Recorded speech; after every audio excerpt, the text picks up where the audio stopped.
No. Okay. Hi, everyone. Nice to see some of you a few minutes later from my last class. Thank you all for coming. This is kind of fun because we haven't done this before. We're calling this a pop-up event. You know, I love pop-up stores because there's something kind of interesting, maybe, or maybe it will be really horrible. You don't know, but it's fun because it's pop-up. So we thought that since this was so timely, it was great to gather some of the experts at MIT to talk about what's so much in the news. And I see we have even experts coming in the audience. But the hope was, so what we're planning to do is we are all going to briefly introduce ourselves, give our 2 cents for a few minutes, and then open it up for questions and answers. I would say it's a jointly sponsored by the Blowup Center for Finance and Policy, where I'm the executive director, and then Jonathan Parker is the head of our illustrious finance group, and it was his idea, so all credit and blame goes to him. So let's just jump right in. I think Jonathan was going to go first. You can add any preamble you'd like. Okay. Thank you very much. So this is going to be, we're going to try and each give a little piece and some of our opinions about parts of the crisis. I'm going to go first. I want to talk a little bit about sort of what happened and why it's potentially systemic. I will stay a little bit away from the policy responses. All of us have a bunch of different policy and government experience. One of the things that I was a financial advisor to the Office of Financial Stability in 2009. And so some of what I will do is link back a little bit to the previous financial crisis in the United States here. So I just scribbled up a quick version of assets and liabilities of a bank balance sheet. And what I want to emphasize is a couple of key features. So the liabilities of the bank are largely short-term. There are lots of deposits, and they come in two forms. One is insured. So this is on the right-hand side there. They're mostly short duration, and they're mostly withdrawable. Some of them are insured, so a depositor at a bank has an insured amount up to $250,000. Amounts in excess of that are not insured. Also, a lot of banks rely on wholesale funding, which is short-term commercial paper issuance. So especially at the very large end of banks, they can use that. And I will draw the analogy between the 2008-9 crisis, where the reliance on short-term funding by very large investment banks was the issue, to the reliance now of large traditional banks on uninsured deposits, which are just short-term uninsured wholesale funding, but it looks a lot like it. There's a bunch of miscellaneous other liabilities, and then there's a residual, which is bank equity, which is supposed to, quote-unquote, absorb losses. If you look at the asset side of the balance sheet, there's bills and reserves. That's the things they might turn around and buy with the deposits that come in, and then long-term assets like bonds and loans, which may or may not be liquid or illiquid. That's not, I think, central today. There's the possibility of holding a bunch of hedges to hedge the risk mismatch between the short-term liabilities and the long-term assets. And then there's franchise value. And so what I want to talk about is Silicon Valley Bank had a decade of low interest rates and very large amounts of funding to startup ventures, starting in Silicon Valley and then all over the country. Those were periods when firms were getting a lot of venture capital funding flowing into the bank. The bank made itself an expert in this area. It took deposits from startups, and over time, startups would pay bills and make investments, but then suddenly venture capital firms would show up and give them a ton more funding because this was very low interest rate times. The things they could do with the money that was coming in as deposits was buy very short-term debt that matched the maturity of their deposits, or they could buy higher interest rate long-term debt and make money. And so the second is what they chose to do. But I'll emphasize one thing, that unlike a traditional bank that serves retail customers, like most of us put our money in banks, it is an insured deposit. This was a bank that served primarily thousands of, maybe hundreds of small startup firms. And so most of the deposits that they had were of the uninsured variety. And in fact, a whopping 97% roughly of their deposits were uninsured. That's very different than a traditional bank, which has a rather dispersed depositor base of retail customers where the majority of the funds are insured. So they ran this bank very profitably for a decade by taking in deposits, paying basically no interest to very little interest on this, and buying long-term assets. Then we get the pandemic and a post-pandemic inflation boom. Okay? I want to emphasize that it's the inflation boom and increase in long interest rates that then makes the asset side, the long-term bond side of and the loan side of the balance sheet decrease in value. So from basic 401, the present discounted value is the value of the asset is the present discounted value of the payments that are coming in. When interest rates go up, the value of those bonds decline. On the depositor side, no such luck. The deposits keep coming in and out. The present discounted value is not. That's just cash. It has the value it has. These interest rates don't really harm or help the value of the liabilities are not impaired. The assets become impaired. That's the balance sheet side. There's also a funding problem now, too. So Silicon Valley Bank had its long-term liabilities decline, potentially to be less than the value of the deposits on the liabilities side. The long-term asset values decline, the liabilities. It still has franchise value, right? Problem. The franchise value is its customers, our startups, and startup funding dries up. So right at the time when it's hoping to just ride out a bad time, it is experiencing a large number of outflows because instead of startups getting new funding and depositing it with the bank while they spend it down, startups are saying we've lost funding, we need our deposits now to make payroll, to make the investments we're making, and so deposits are disappearing. Okay? So instead of a typical bank, which might have 100,000 small depositors who are insured, this bank has not 100,000, but maybe 1,000 startup firms that are its depository base and are largely uninsured. And worse than that, the firms that are depositing money are all backed by a small number of venture capital firms. And this handful of venture capital firms are pretty sophisticated and tell their startups what to do. So the venture capital firms see that the bank that they have their uninsured deposits, all their cohort of firms, startups they're backing, have uninsured deposits at Silicon Valley Bank. They say, hey, you might want to move those out. Silicon Valley Bank has a massive run. And given the massive run, exposes the fact that the assets are less than the liabilities, with the exception being franchise value. Okay?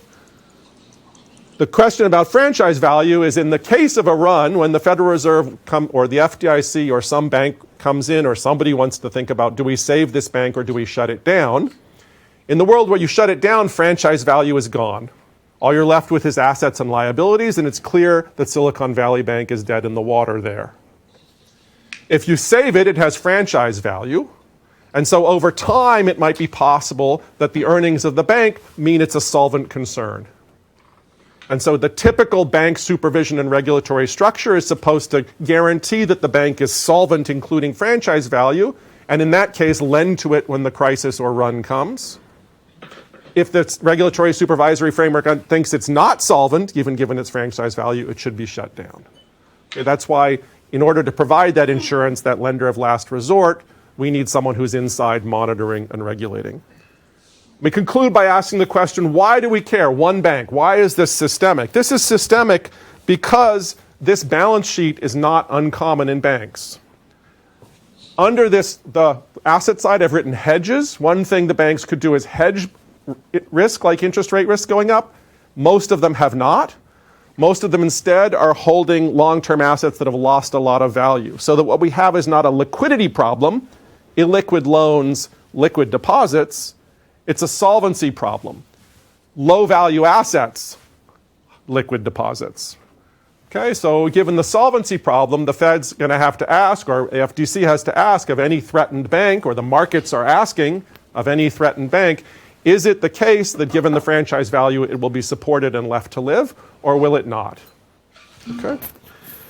In the 08-09 financial crisis, investors stopped funding large investment banks with commercial paper, with wholesale funding, because they were concerned that the large investment bank would go under. So when they went to borrow more money short-term from investors on commercial papers markets, it didn't work. No one showed up and funded them. And that's what ultimately brought down Lehman and what the government had to step in and provide additional funding to those large banks. Here, large traditional brick and mortar banks that have a large amount of uninsured deposits are really in danger of the same thing. And so the communication about the crisis has been whether these uninsured deposits will be covered or not. What was shocking to me is that the share of uninsured deposits in the U.S. traditional banking system is roughly 50%. So in fact, when I thought we had a banking system with insured deposits and an FDI system and all of this, I'm only half right. So that was a little bit of an eye-opener to me. Let me make one final note and then stop. So this crisis did not occur, as is the newspapers and media are saying, because the Fed raised interest rates. This crisis occurred because the economy, because the fiscal policy, whatever other things happened post-pandemic, the demand boom increased inflation and drove up interest rates. And inflation eroded the value of long-term nominal assets. The Fed reacted to that inflation by increasing short-term interest rates, and that means inflation is lower today than it would have been had they not reacted, and expected to be much lower in the future than if they had not reacted. If inflation expectations were very high today, this long-term asset problem on bank balance sheets would be much, much worse. The Fed helped save a lot of banks by raising interest rates. It did not cause the problem by raising interest rates. All right, I'm going to conclude there and let other people pick up on slightly different issues, and then you guys can ask questions. Thanks, Jonathan. That was cool. And as usual, I'm in some combination of violent agreement and violent disagreement. So, so let me start where you left off. I'm going to focus actually a lot on deposit insurance and bank regulation, and kind of try to back up on that. So I guess I want to back up to describing all of this, which was very good, but just in a very succinct way, which is interest rates went up, the market value of their assets fell more than the market value of their liabilities. What's missing here is their equity, and this kind of got wiped out. And so at the point where this gets wiped out, at some point, if they have to realize that, there's a problem. And what made the world realize that was the run that Jonathan was talking about by uninsured depositors. Before I forget, I just want to come back to Jonathan's last point where I was kind of laughing, which I agree with you that the Fed didn't cause it by raising interest rates, but I don't think it helped it by raising interest rates. I think the Fed just shouldn't be brought into the conversation. The problem was that there was this mismatch in duration of assets and liabilities. So the problem, in my view, was a failure of bank management, which is the bank management chose not to hedge. And it didn't matter, I mean, it wasn't like the Fed didn't say they were going to raise interest rates. So, and no one was forcing them to continue to hold an asset liability mismatch. So I don't want to blame at all the kind of the background of macroeconomic policy, whether it was good or bad, or whether we like it. We could debate in a different pop-up session, but I just want to say that the problem was bad management. But then on top of that, the question is, well, was it also a question of bad bank regulation? And before I get there, I want to get to the issue of deposit insurance and give a little history of kind of the thought behind it. So, as Jonathan pointed out, we have these insured depositors and these uninsured depositors. And, you know, the insured depositors don't have to worry, because if the bank fails, the Deposit Insurance Corporation is going to make them whole. So they basically, these insured depositors are right to not pay attention to what the bank is doing in terms of risk taking. They don't have to care. And deposit insurance was introduced really by design so they wouldn't have to care. So there was two reasons, I would say, at least two reasons for introducing deposit insurance. One is we didn't want to put small depositors in the position where they could lose all their money for no reason, and there's no benefit to it. I mean, those small depositors, you know, you might as well protect them because they need a safe place to put their money.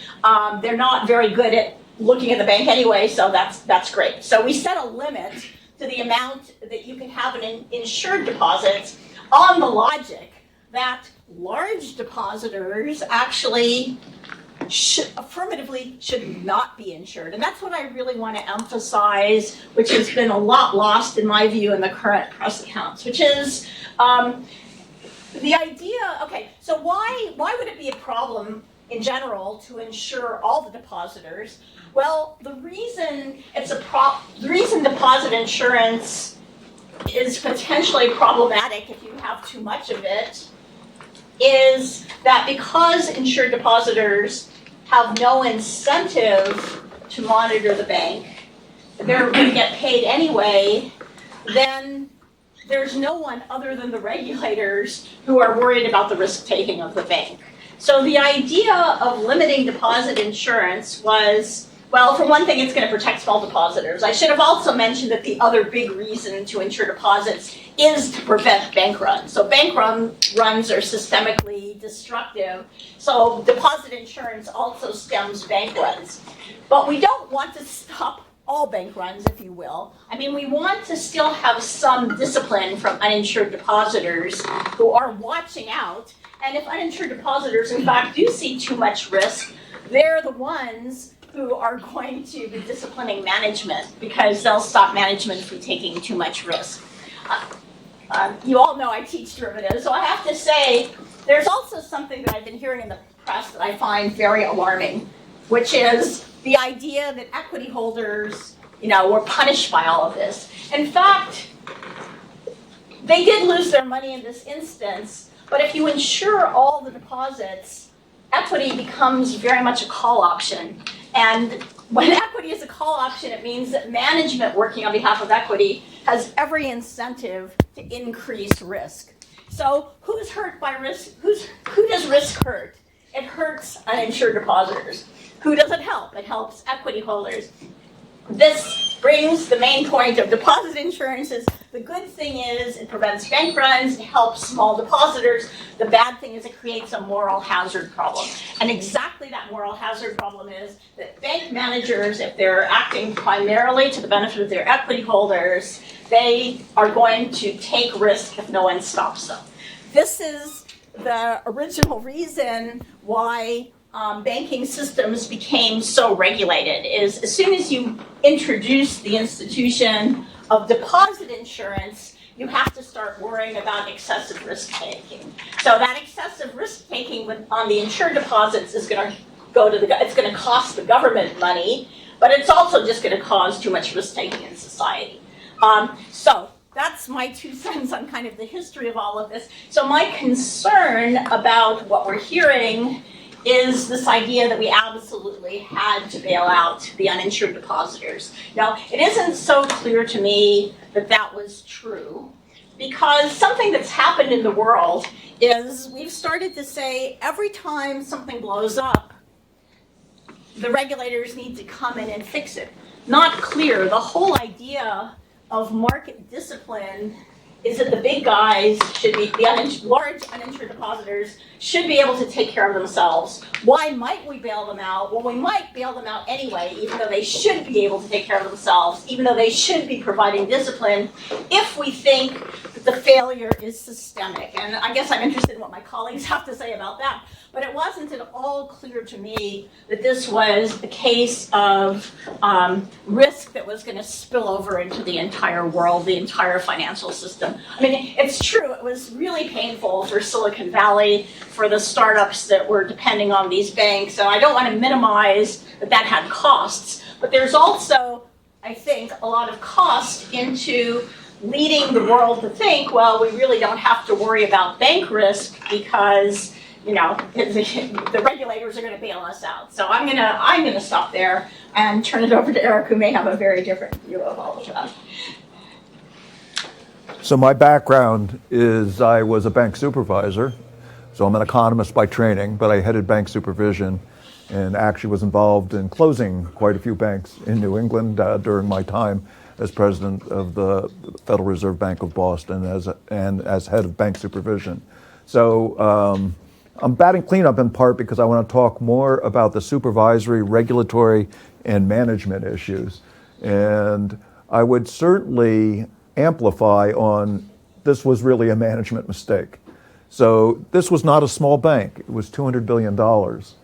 That kind of bank should have a very good grasp of its asset liability mix, of what kind of duration risk it was taking.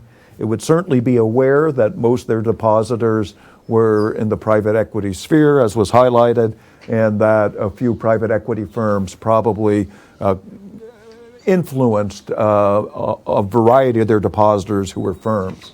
So I think in the end, a big question for me is how you could have a $200 billion bank that didn't have the asset liability management right and didn't get the interest rate risk right that was discussed.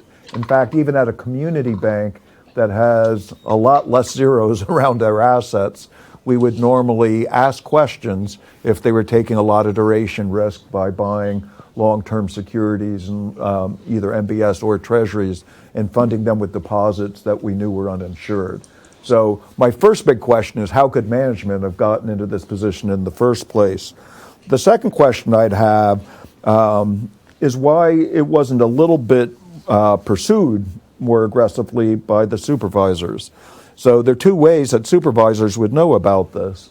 One is the Federal Reserve runs the discount window. So at the Boston Fed, if somebody starts borrowing a lot from the home loan bank, which is something that this bank did, that immediately is a red flag.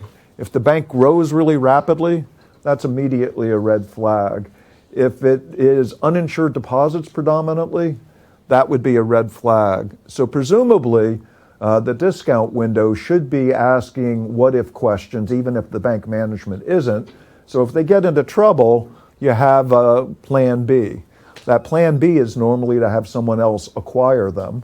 And normally that takes some time. You're not trying to do it over a weekend. You've normally been discussing it for some time. The discount window has access to all the supervisory information, so we don't know how this organization was rated, but presumably they would have had a discussion of that during the discount window discussions. The bank supervisors also should have been going into this organization. Again, even for a community bank, we ask them what happens if interest rates go up 200 or 300 basis points. What would happen if interest rates go down by 200 and 300 basis points? So that isn't an uncommon thing to do, even at a small bank, much less a large bank. So if you went through that exercise, the only way that you wouldn't come to a conclusion that it would be a problem would be if you didn't realize necessarily that a lot of the deposits were highly correlated because of the venture capital connection. Now, certainly the management should have known that. Certainly the bank supervisors should have known that. But if you had a model that assumed that all the depositors were not going to behave in a very similar fashion, you could, with a model, get a very different result. So I think there'll be some interesting questions asked about how was just the normal liquidity management stress testing done. And this isn't part of the national stress test. This is a stress test an examiner would ask any reasonable bank to do. So I think there are definitely some supervisory questions. In terms of the closure, this was really disorderly. So banks are normally closed on weekends. In fact, I can't remember outside of the financial crisis any instance a bank was closed in the middle of a day, in the middle of a week, which tells you that the bank supervisors were just as surprised as bank management how quickly the depositors fleed. So supposedly of the $200 billion bank, roughly $40 billion of depositor money was being withdrawn. That's obviously a huge amount in a very short period of time. Very few organizations could afford to have that extent of a deposit run. But what you would have had to do was structure your organization so that wouldn't occur. So you can ladder your deposits, you can get longer term CDs, you can depend less on the kind of deposits that are immediately available. And then on the asset side, you can have a choice to buy one-year treasuries. You don't have to buy the longest Ginnie Mae security that's out there or treasury security. So the fact that it was closed on a weekday really highlights that people were surprised that shouldn't have been surprised, which is kind of the regulatory supervisory community. In terms of Another big surprise was that they weren't able to actually orchestrate a merger over the weekend. So I actually think there was a fair amount of franchise value. If you have a Rolodex of all the venture capital firms in the country, that actually has a lot of value. And the fact that this firm had chosen to be basically focused on one industry and design products and policies very focused on that should be very valuable.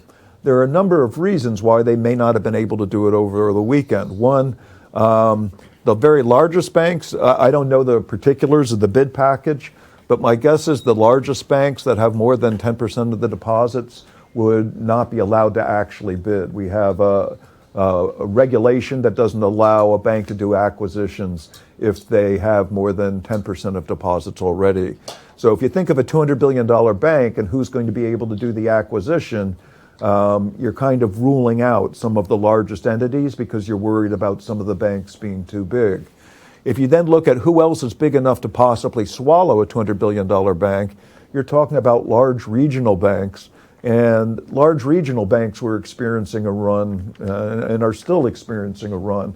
So if you look at the largest banks, a little surprising that they went down 10 to 15% in value in the market. But the regionals were down, depending on the regional, anywhere from 20 to 60%. Well, if you're down 20 to 60%, you're going to be worried about not being the next one in line. You're not going to be worried about going and doing an acquisition. The other question is how much was destroyed by the disorganized way that they actually did the resolution or took over the organization. So when you're pulling out deposits, you're presumably ending the banking relationship in other ways as well. So the whole suite of banking services would presumably move to another bank. So if you were doing acquiring and you're doing your due diligence, you'd want to have some idea of what the franchise value is. This was done under a very short time frame over a weekend when other banks are under duress. That's probably not an ideal time to be actually involved in doing due diligence on another organization. So while I was surprised they didn't find an acquirer, when you think about the circumstances, it's not as surprising.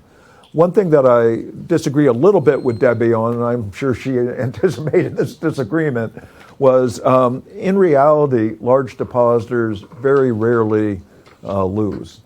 And that's because the FDIC does a least cost resolution. In a least cost resolution, they could liquidate, but there are other options available to the FDIC, and getting a merger partner is one example. So if you go through the FDIC's failed bank transactions, the only one that I could find in the last 5 years that was liquidated was something like a $30 million bank that only had $500,000 in excess deposits over the insurance premium. So who are those depositors?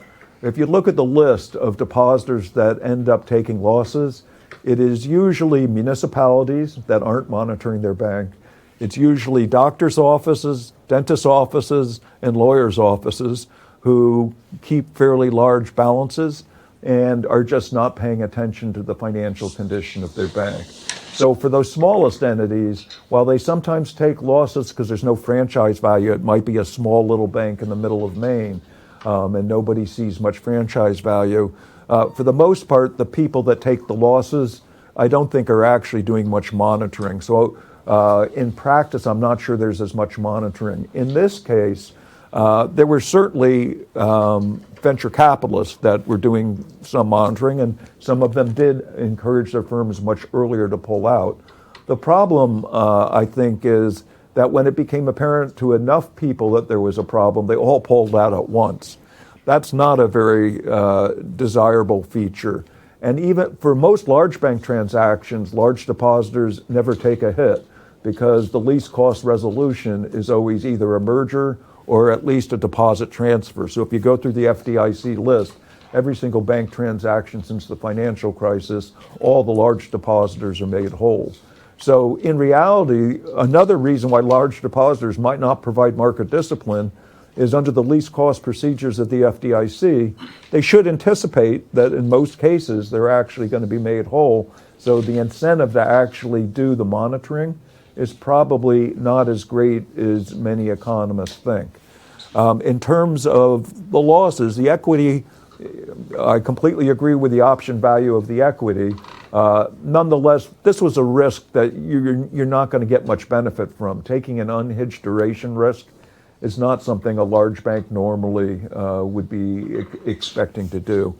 And there's not much way that you don't know as a bank depositor what kind of hedges are available. If you look at a balance sheet or income statement, you don't have any detail on the hedging position that the bank is doing or not doing. I would have assumed actually that this bank would be hedging a lot more than it actually was. And my guess is a lot of the large depositors did as well. So the subordinated debt holders were wiped out. The equity holders were wiped out. Why did it potentially make sense to actually provide more of a blanket deposit guarantee for the large depositors? Well, one is they probably think over time they are going to find an acquirer, and that it was actually being quite disruptive to similar sized regional banks. If you look at what was happening in the economy, the interest rate path that people are predicting the Fed's going to take completely changed. So in terms of having lots of regional banks starting to fail in sequence is destabilizing for a variety of reasons. One, you all, when you read the paper, if you keep hearing the banks are failing, it's not exactly a source of optimism for whether you want to go out and buy, whether you're worried about becoming unemployed. Same thing for businesses. And a lot of the depositors that in most banks have more than the insurance premium aren't, you think of it as wealthy people, it's really businesses doing payrolls normally. And so you have a constellation of banking services that you're putting together. It's costly to move, so it's not just usually a deposit decision, it's payroll decision and other services that banks provide. So given that institutionally we end up regularly protecting large depositors, and given that there clearly was a run on many large regional banks, and in fact, there are at least 10 large regional banks that have extremely depressed stock prices today, I think there's still some substantial risk. And if I had been in the same seat as the Treasury Secretary or Jay Powell or the head of the FDIC, I probably would have made the same decision, that I would have been worried about the downside risk to the economy if there continued to be a run on large depositors, not only at this institution, but a variety of other large institutions. So I'll stop there. There obviously was some disagreement. Maybe they should have a rebuttal. Yeah, 2 seconds for rebuttal, but then I want to open it up because I know people want to ask a lot of things. I was going to say our difference of opinion is why you might be the next Jay Powell and I won't be, because I would have not caved. But no, but I mean, I just want to say that you don't, for one thing, well, I don't want to get into the details of the logic. I mean, the fact that large depositors rarely lose money is great with me. I don't want them to lose money. I just want them to have to pay attention. So, I mean, the fact is, if you put in kind of blanket guarantees and you say that forever hereafter, if you're a large depositor, don't worry, we're going to take care of you, they're going to stop watching. So if they have some chance of losing money, you know, and with that, and there are these two resolution methods, and it is true that it's usually cheaper to find an acquirer, because the FDIC, in fact, by regulation, has to use the cheapest way of resolving it. But when the large depositors don't lose money, it's usually because it's the cheapest for the taxpayers. I mean, that's what they've done, is they've come to, they're supposed to choose a resolution which is the cheapest. So, and also I hear this story now all the time, like the party line is, oh, well, companies have to manage their cash, and how inconvenient is it for a large company to have to diversify their deposits? And it's like, whoa, since when do we have welfare for cash management for large corporations? I mean, seriously, you know, can't these Treasury departments, like, if they want to invest in something safe to meet their payroll, you know, invest in RPs or in short-term treasuries or something. You know, there's no reason a large corporation needs the FDIC to help them solve their payroll problems. So, you know, so it's just a question, I guess, of where you feel like we need a regulatory footprint. So I'm going to let Jonathan have his 2 cents. I'm going to rebut that, and then we're going to open it up. I'm the quickest. So yeah. I know exactly what happens if they say uninsured depositors you might lose your money is all of the big corporations just start banking with Chase and B of A. So it's a monopolization, further monopolization of the banking sector, because they will go where it's safe, because they know that Chase or B of A won't go under. And so if they just move all their money, it's a bit too big to fail. And so the idea that you would just extend insurance to all depositors at this point is a way to preserve the competitiveness of the banking sector. Okay. I'm sure there's lots of people want to say lots of things. Who wants to? Jonathan, do you want to be the caller? Okay, I saw you first, and then we'll Yeah. So I think first question is what's next? So what do you guys can say about the impacts that might have in the economy? Probably small banks, they are increase the interest rates to pay to deposits, to keep deposits on that. This will probably impact their profitability. So what's happening with the economy? What do you guys think that are the most impactful next events with that? Well, the biggest macro question would be, does this actually stem the problem? So there's at least 10 very large regional banks where they have, we didn't talk about it, but there's a facility that is available that without going into the accounting detail, enables them to take a bunch of securities that they've held, either in held to maturity or available for sale, and borrow off of them to get liquid. So those securities may be currently underwater, but you would be able to use the book value of those securities to get a full loan. That's the main thing that's available to these other banks. So the decision to protect large depositors, we were only for these two large failed banks. It was not for all banks. It was not a blanket guarantee. So there is still risk if you're at, I don't want to name a bank, but if you look at some of the other large banks that have lost a lot of value, they have similar situations in that they have a lot of embedded losses in their balance sheet and they have a lot of uninsured depositors. So it remains to be seen whether this facility is sufficient to actually prevent a sequence of more bank failures. If you wanted to do a blanket deposit for all deposits, you'd need legislation. The likelihood that the legislation gets through currently in a short period of time is quite low. So I don't think we're out of the woods yet on kind of just whether we see a sequence of fairly significant banks fail. In terms of the economy overall, I think in the absence of this, if you look at the Fed funds futures, they were expecting 50 basis points as the highest probability event 2 weeks ago. Now it's between 0 and 25 basis points. So monetary policy, at least people betting on what monetary policy will do, has changed pretty dramatically.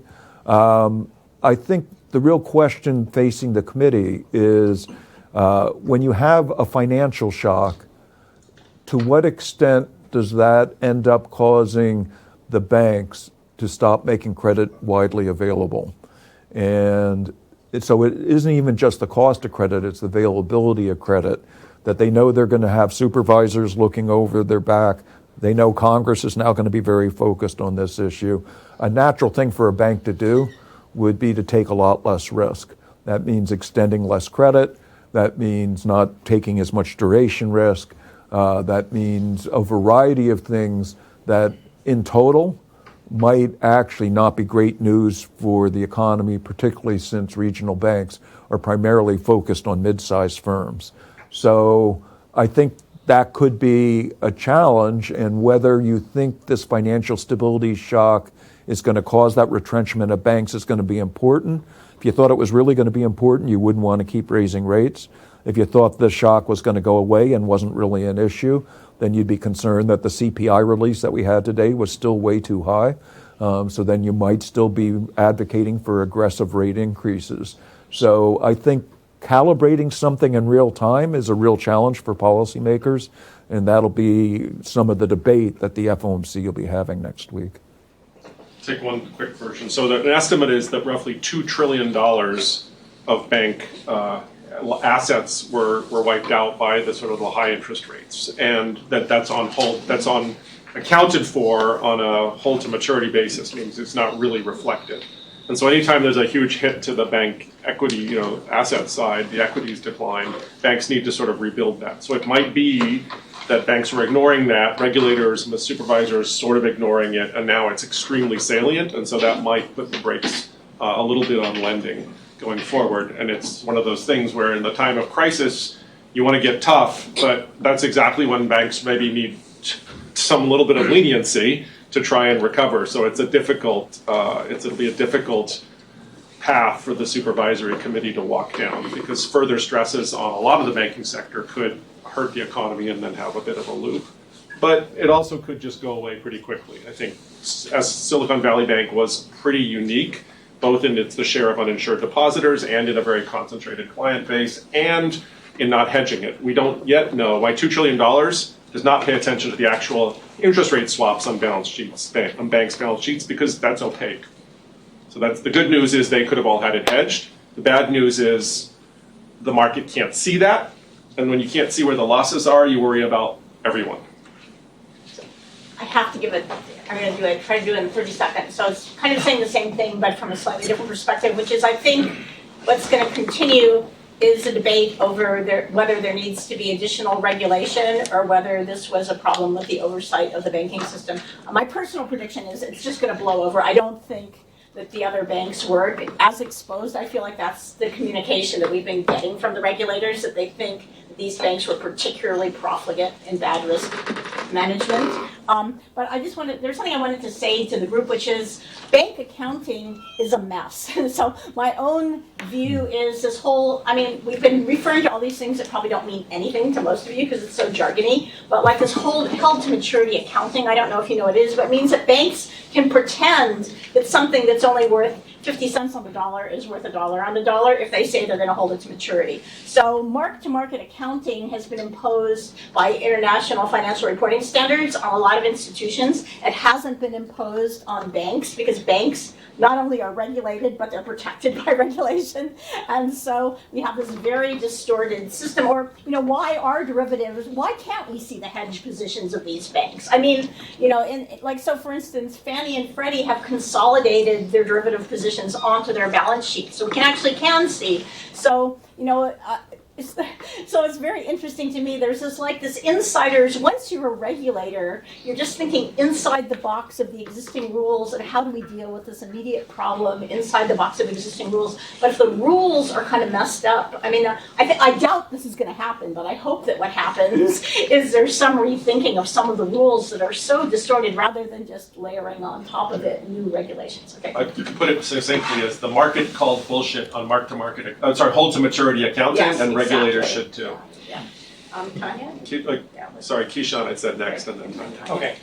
So there was an FT article a couple of days ago which said that the mark-to-market available for sale and kind of treasury bonds was $600 billion versus a total shareholder capital of $2.2 trillion. That actually seems to suggest that a huge portion of the American banking system is actually insolvent. That's one thing. Let me answer this just 30 seconds. So the question is whether you add franchise value or not, right? Franchise value is there, and so the Fed may say we'll happily lend to you even though assets and liabilities don't balance, ignoring franchise value, because your franchise value is good enough.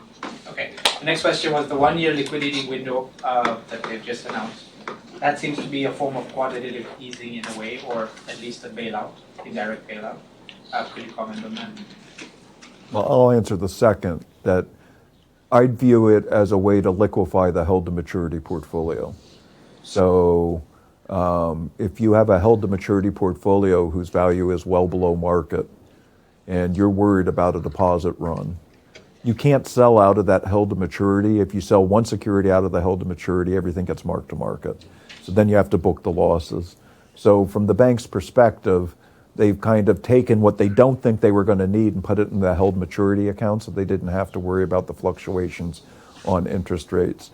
This facility enables them to, in effect, tap funds at the book value, not at the market value, which is normally not the way we run the discount window.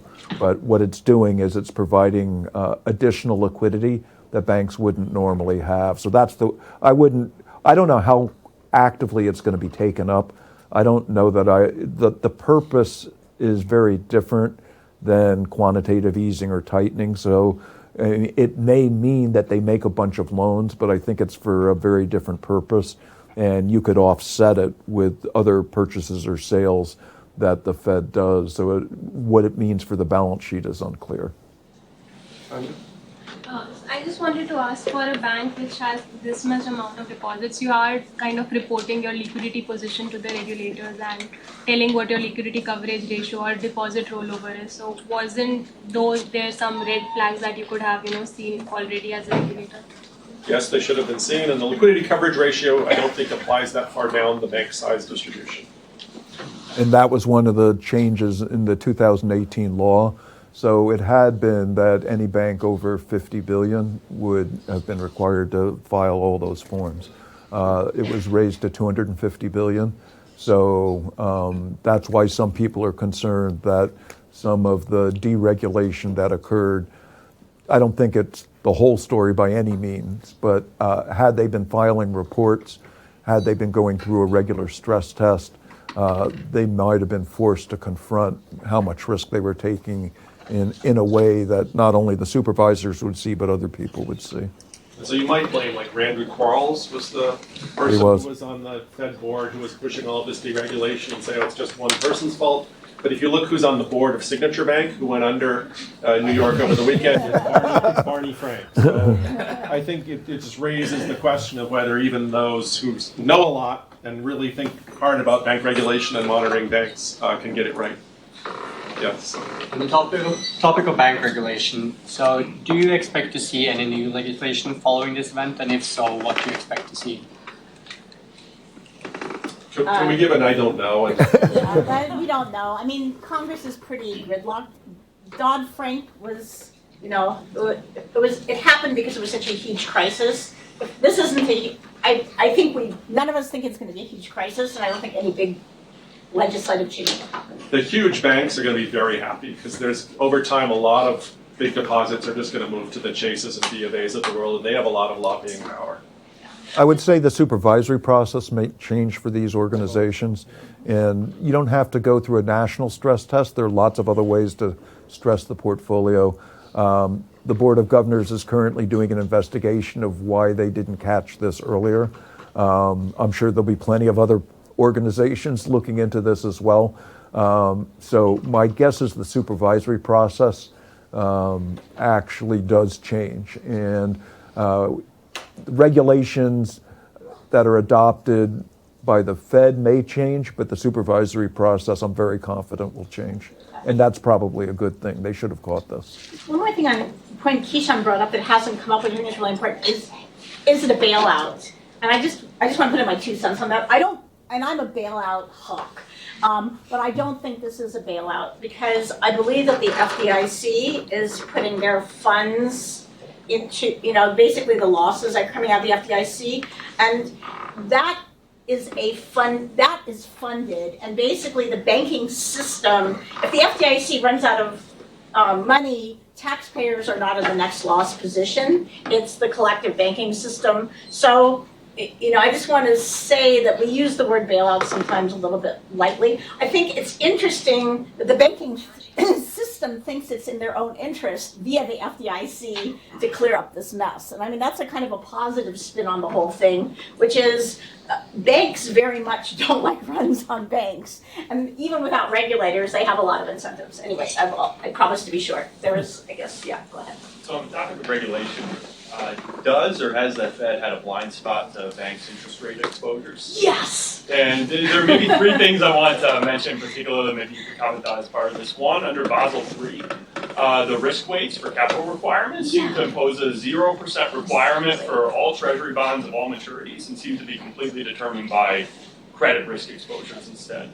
2 is the scenarios that feed into the stress test seem to be focused on high employment type states, large losses in the real economy, but not so much high interest rate or high inflation environments, except maybe the most recent scenarios that have been fed in the past round. And then 3rd is that the hold to maturity accounting seems to maybe implicitly assume that we don't really have to worry about valuation effects for some of these long-term, say, treasury holdings, because typically they're maybe not that big. and the probability of a really large decline in bond prices maybe isn't so high. So maybe you could comment on this overall. Has the Fed missed banks' interest rate risk exposures? In my view, it was crazy. We had a savings and loan crisis in the 80s, which was exactly this issue, and we thought, we were going to take care of it by all this regulation for the next 40 years or something. But what never has happened is there's never been a regulation really directed towards interest rate risk.